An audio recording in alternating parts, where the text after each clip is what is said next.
Jadi tuan, oke, sudah kita bercerita dua persoalan tadi kita sudah kemukakan. Jadi sekarang ini kita mau dengar pula apa pula visi, misi dan juga objektif penubuhan Jabatan Tenaga Kerja ini, tuan. Ini pastinya agak boring sikit kalau pertanyaan sedemikian lah, dan saya kena jawab secara mungkin lebih skema sikit lah.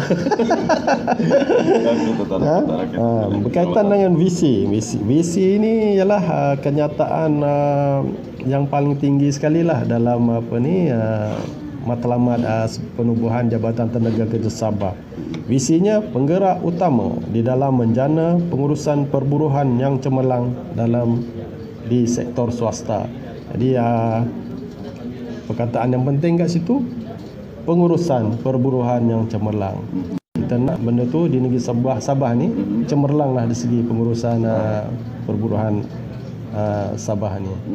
Kemudian visi, ciri ni lebih kepada membangun masyarakat industri yang produktif, bermaklumat, berdisiplin, penyayang serta responsif kepada transformasi ekonomi, teknologi digital dan evolusi industri.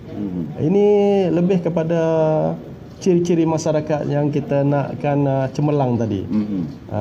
Mungkin masyarakat industri tadi terdiri daripada pekerja sendiri, kemudian majikan, dan mereka ni, pekerja dengan majikan ni ada kesatuan mereka masing-masing. Kalau pekerja, kesatuan pekerja, majikan ada kesatuan majikan mereka sendiri. Jadi kita nakkan mereka ni mempunyai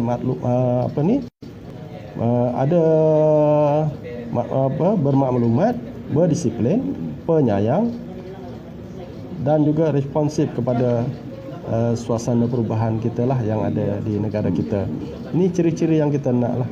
Jadi itu merupakan misi yang digariskan dalam penubuhan Jabatan Tenaga Kerja Sabah.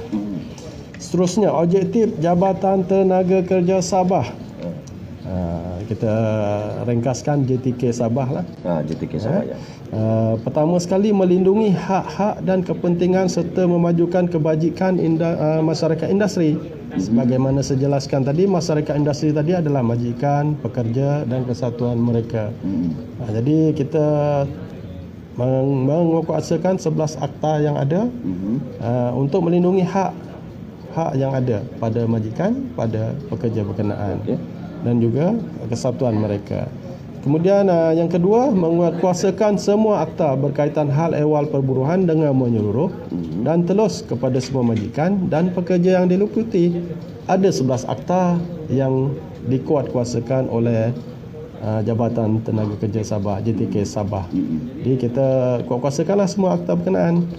Kemudian seterusnya, yang ketiga, mewujudkan tenaga kerja dan majikan yang berpengetahuan dalam hal ehwal perburuhan dan undang-undang untuk mengekalkan suasana kerja yang harmoni dan kondusif.